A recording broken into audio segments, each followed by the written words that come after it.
हिंदियों में बू रहेगी जब तलक ईमान की, तख्ते लंदन पर चलेगी तेग हिंदुस्तान की। ये जोशीला शेर अंतिम मुगल शासक बहादुर शाह जफर का है, जो आजाद हिंद रेडियो के कार्यक्रमों के शुरू में गूंजता था। बर्लिन में फ्री इंडिया सेंटर की स्थापना के उपरांत नेताजी सुभाष चंद्र बोस ने आजाद हिंद रेडियो की शुरुआत की।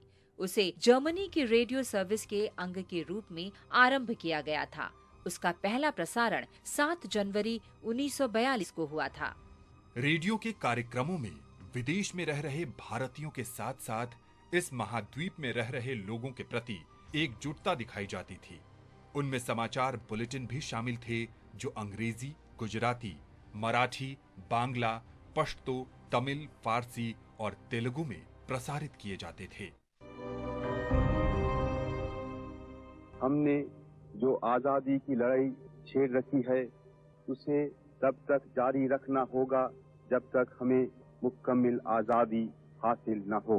आप संगठित शक्ति से शांति और अहिंसा पूर्वक आत्म बलिदान करने के लिए जल्द से जल्द तैयार हो जाइए। न मालूम कब बिगुल बज उठे। असंगठित और कमजोर रहना पाप है। गुलामी सब कष्टों और पापों की जड़ है। अब गुलामी की जंजीरों को तोड़ने के लिए एक दिल एक प्राण होकर कटिबद्ध हो जाइए। हिंदुस्तान अब गुलाम नहीं रह सकता और न कोई ताकत इसे गुलाम रखी सकती है। हाँ, हमें स्वतंत्रता का मूल्य चुकाना होगा। आप इसके लिए तैयार हो जाइए, जिससे यदि हम गुलाम हिंदुस्तान में पैदा हुए हैं तो स्वतंत्र हिंदुस्तान में जीवे और मरे। तभी आजाद हिंदुस्तान दुनिया को नए नए संदेश दे सकेगा। शुरू में रेडियो का मुख्यालय जर्मनी में था, जिसे बाद में सिंगापुर स्थानांतरित कर दिया गया। बर्लिन से प्रसारण में बोस ब्रिटिश क्षेत्रों पर जापानी विजय का उत्सव मनाते थे और पूरे जुनून के साथ भारत छोड़ो आंदोलन पर चर्चा करते थे। आजाद हिंद रेडियो का उद्देश्य दूसरे विश्व युद्ध के दौरान सहयोगी देशों से रेडियो प्रसारण का मुकाबला करना था।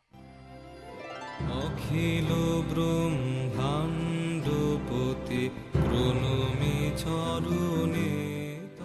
आज स्वाधीनता सेनानी और समाज सुधारक ज्ञानांजन नियोगी की जयंती भी है। उनका जन्म 7 जनवरी 1891 को हुआ था। ज्ञानांजन पर ब्रह्म समाज के आदर्शों का गहरा प्रभाव पड़ा। उन्होंने इन आदर्शों को अपने जीवन में उतारने का प्रयास किया।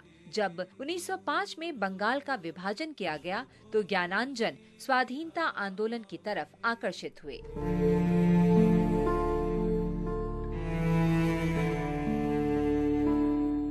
1909 में ज्ञानांजन नियोगी ने कलकत्ता वर्किंग मेंस इंस्टीट्यूशन बनाया। शैक्षिक और प्रशिक्षण गतिविधियों के अतिरिक्त वो संस्थान झुग्गी बस्तियों में रहने वाले गरीबों के लाभ के लिए मेडिकल सहायता और विकास कार्यों का आयोजन भी करता था। उन्होंने बंगाल के ग्रामीण क्षेत्रों की गहन यात्रा की और गरीबों तथा समाज के अशिक्षित वर्गों में जागरूकता फैलाने के लिए मैजिक लैंटर्न यानी जादुई लालटेन का उपयोग करना आरंभ किया। स्वदेशी चीजों के उपयोग को प्रोत्साहन देने के लिए ज्ञानांजन ने स्वदेशी मेलों का आयोजन किया।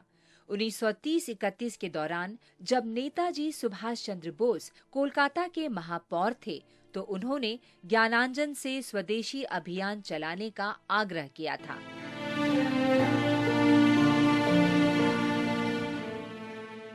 स्वतंत्रता के उपरांत जब पूर्वी पाकिस्तान से शरणार्थी आए तो ज्ञानांजन नियोगी ने जी जान से पुनर्वास कार्य किया।